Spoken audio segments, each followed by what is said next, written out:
प्यारे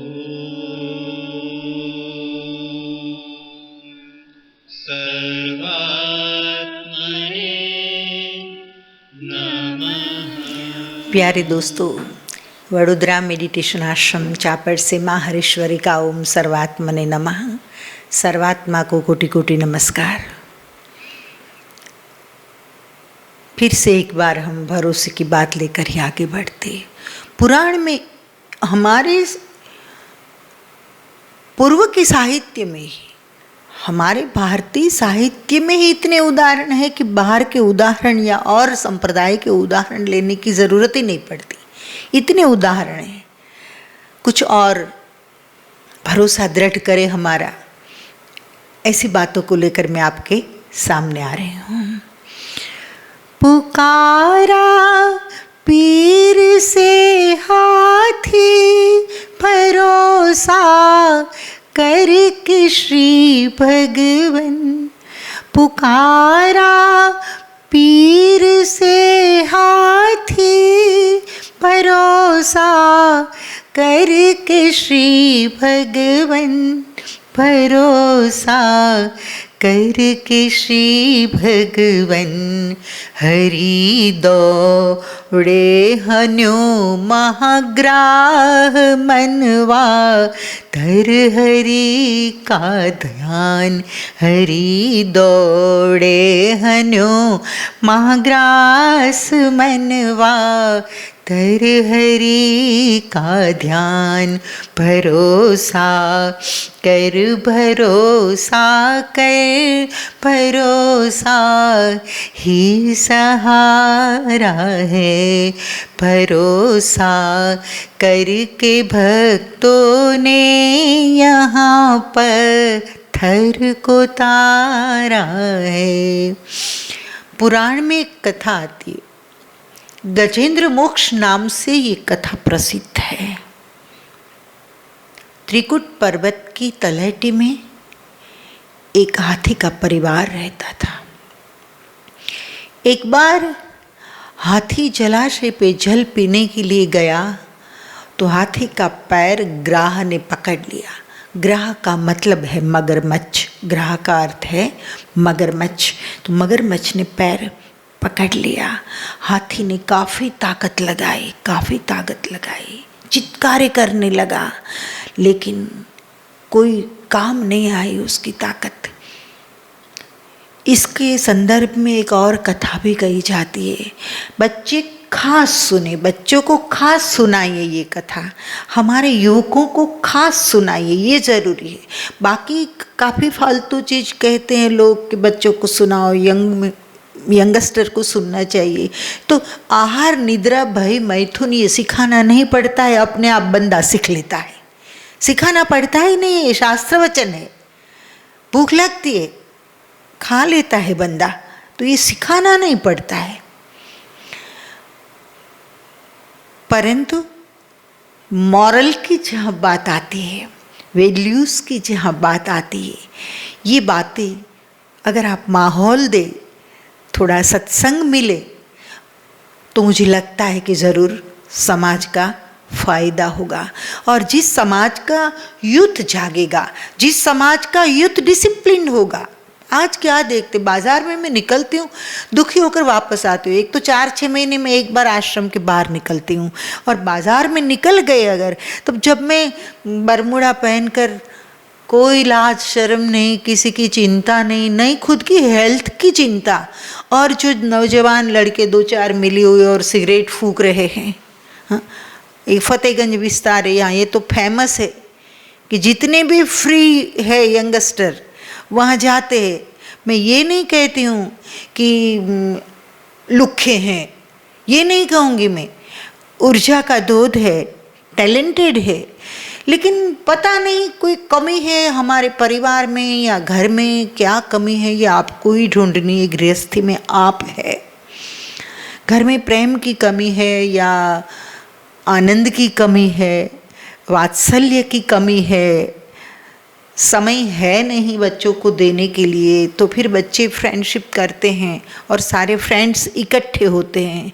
कुछ क्रिएटिव भी करते होंगे, फाइन आर्ट्स के स्टूडेंट्स मिलकर बातें कुछ क्रिएटिव भी होती होगी उसमें, केवल फाइन आर्ट्स की बात नहीं करूँ, जनरल।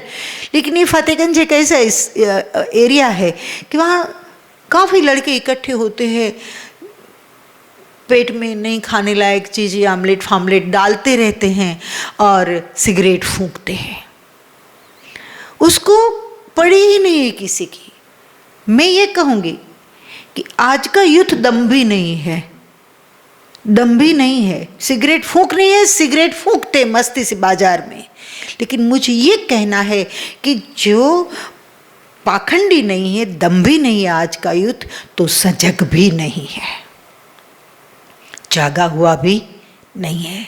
उसे ये होश नहीं है कि इसकी लत लग जाएगी, महंगाई बढ़ रही है, आय अच्छी नहीं होगी, और फिर आय होगी नहीं, खर्चा बढ़ रहा है, लत लग रही है, एडिक्शन हो गया है, तो फिर मैं इससे मुक्त नहीं हो पाऊंगा।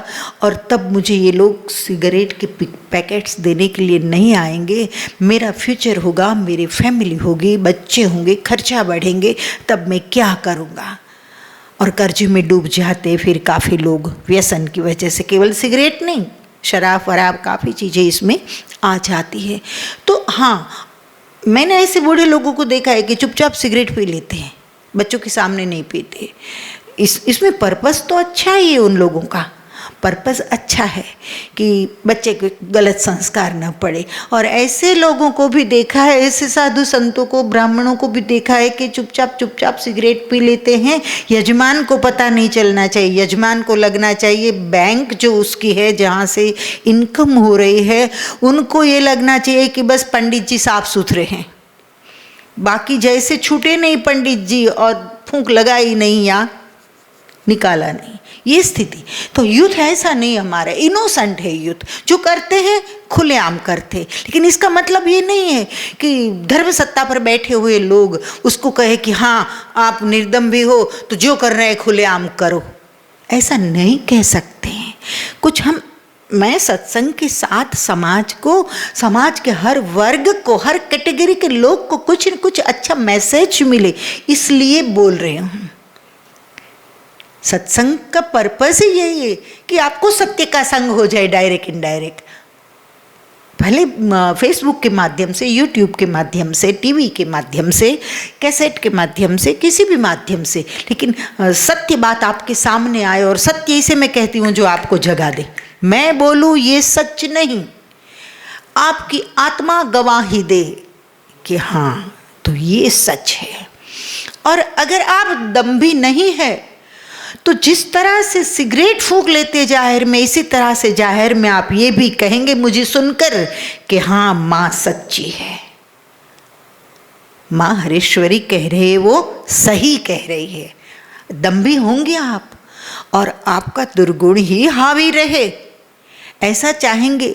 और आपके पास कोई सोच नहीं है, कोई सुध-बुध नहीं है जीवन की, तो आप ये कहेंगे हाँ ये तो बातें भले करते रहे कोई बड़ी बड़ी, हमको तो बस हमारी मस्ती में रहना है। लेकिन ये मस्ती 50 साल के बाद भारी पड़ेगी, कम से कम आपके हेल्थ के लिए तो सोचो।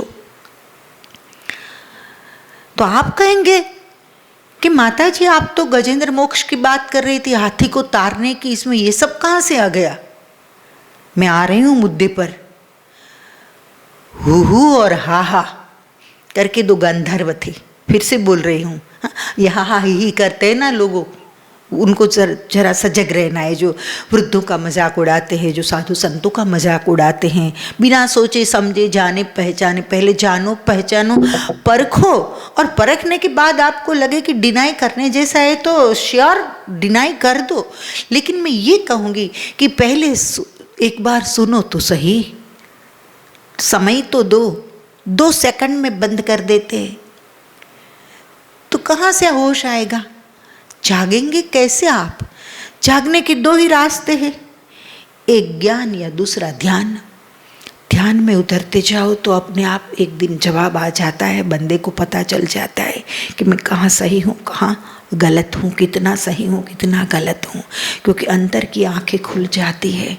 मैं कहती हूँ ना मेरे भजन में, तू अंतर की आँखें खोल, मनवा मन की आँखें खोल।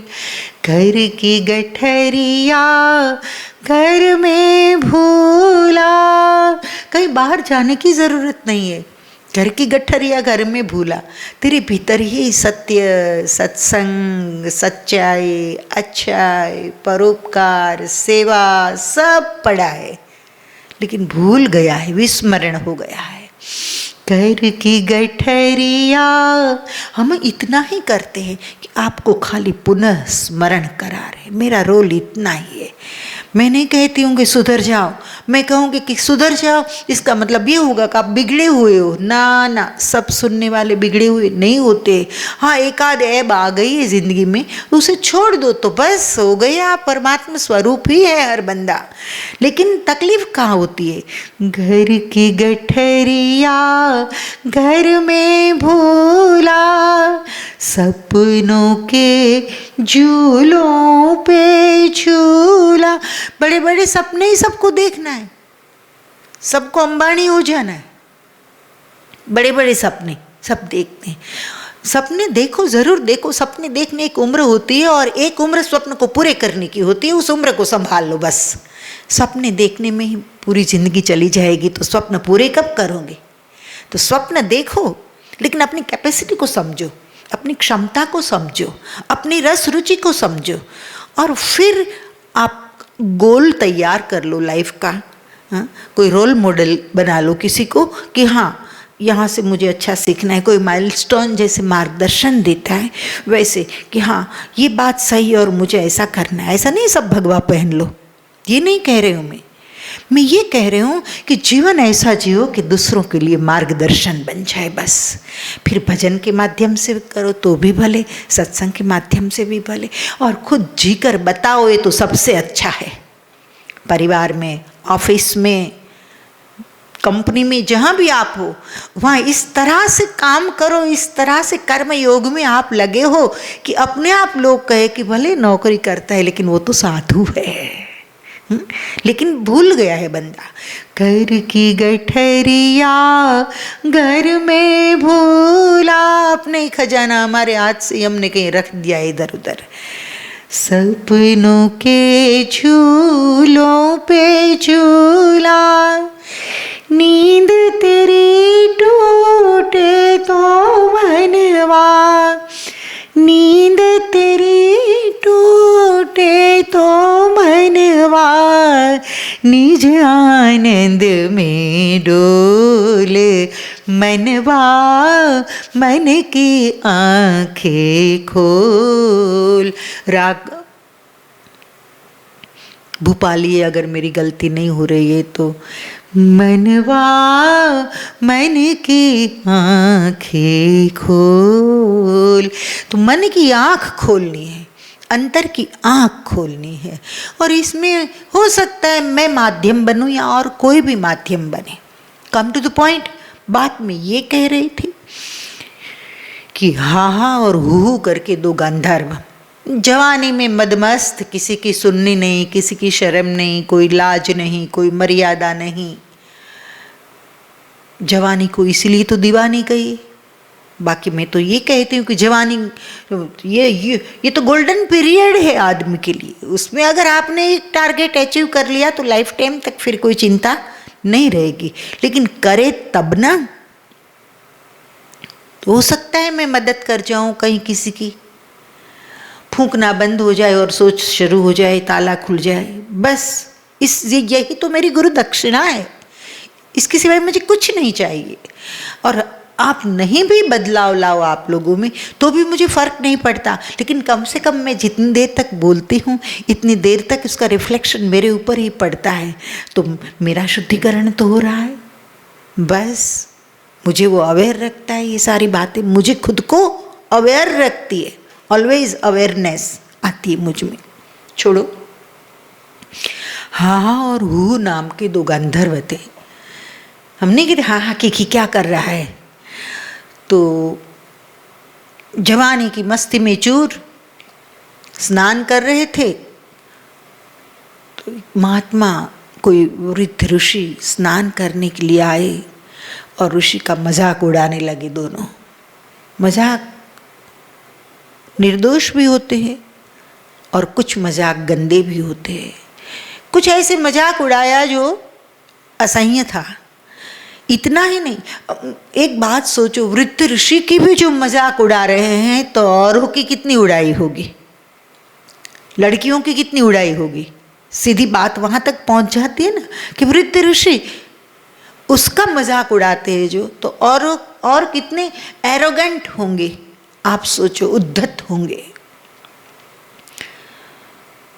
ऋषि ने थोड़ी देर तो सहन किया, फिर हुआ उन लोगों को दंड की जरूरत है।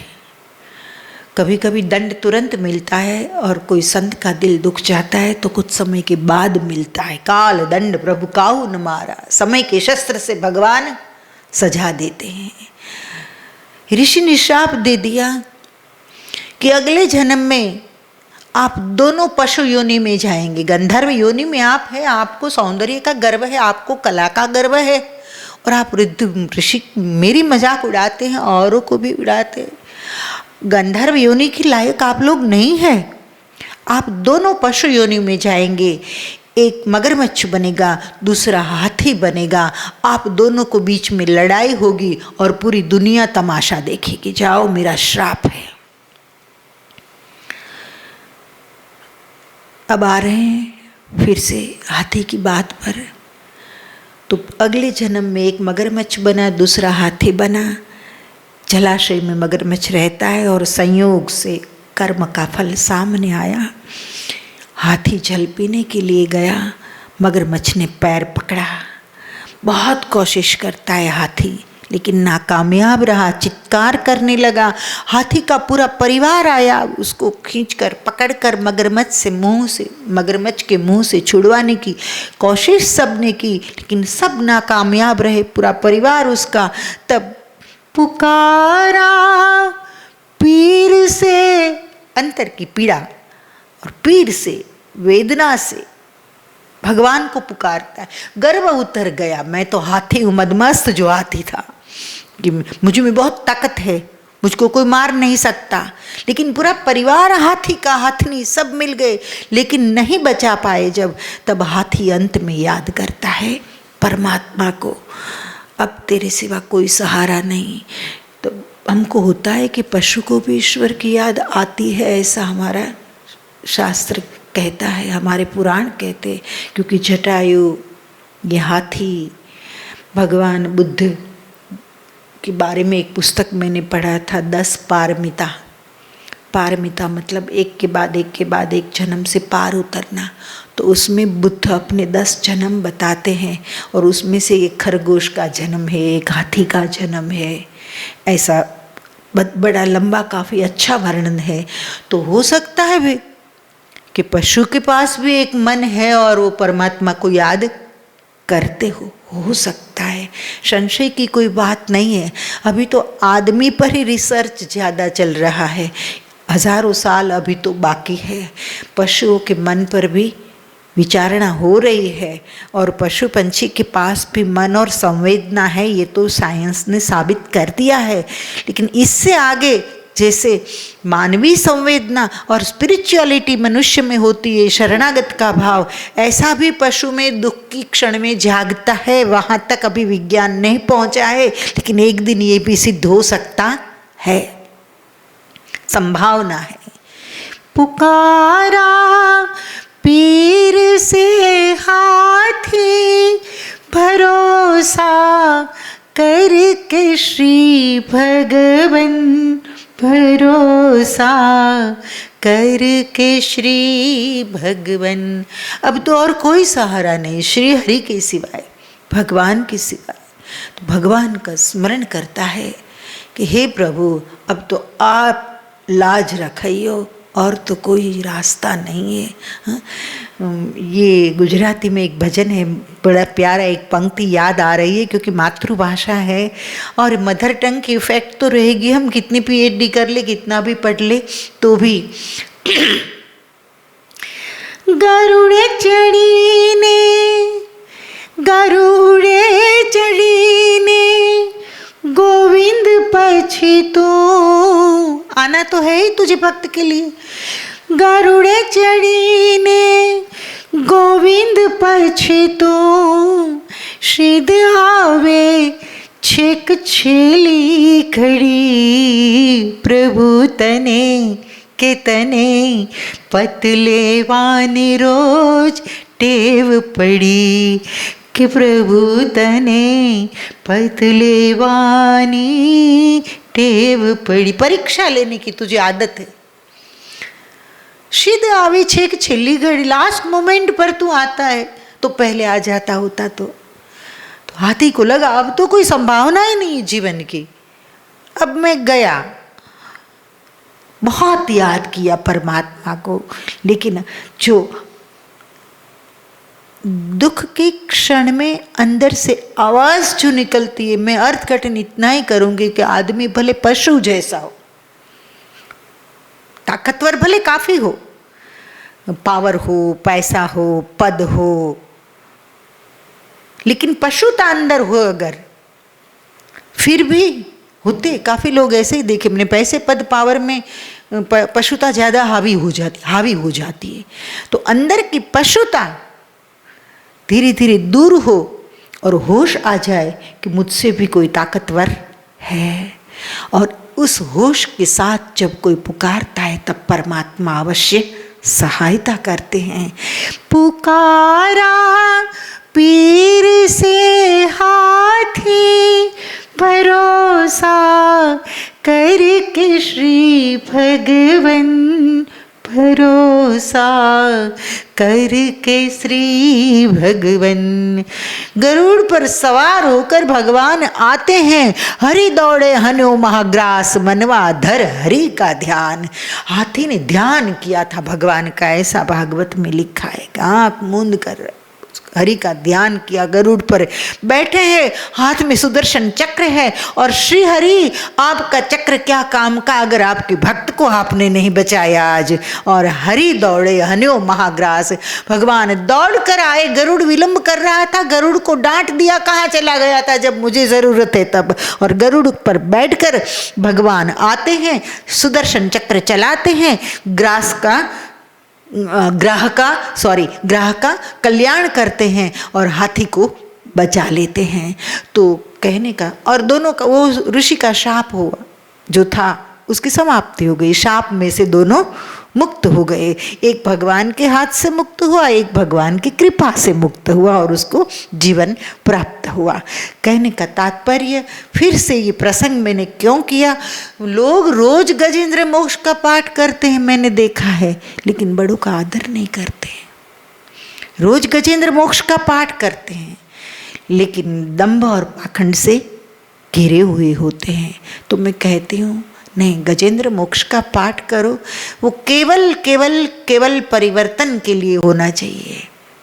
और ये दोनों हा और हु को याद करके सारे यूथ को मैसेज है मेरा कि बुजुर्गों का मजाक नहीं, बहन बेटियों की मजाक नहीं, आपका मनोरंजन किसी को पीड़ा दे ऐसा नहीं होना चाहिए। और वाणी पर संयम, अपने व्यवहार पर संयम, अपने वर्तन पर संयम। तो दोस्तों, इसके साथ यहाँ मैं विराम लेती हूँ, बाद में फिर से आऊँगी आपके सामने। ओम सर्वात्मने नमः।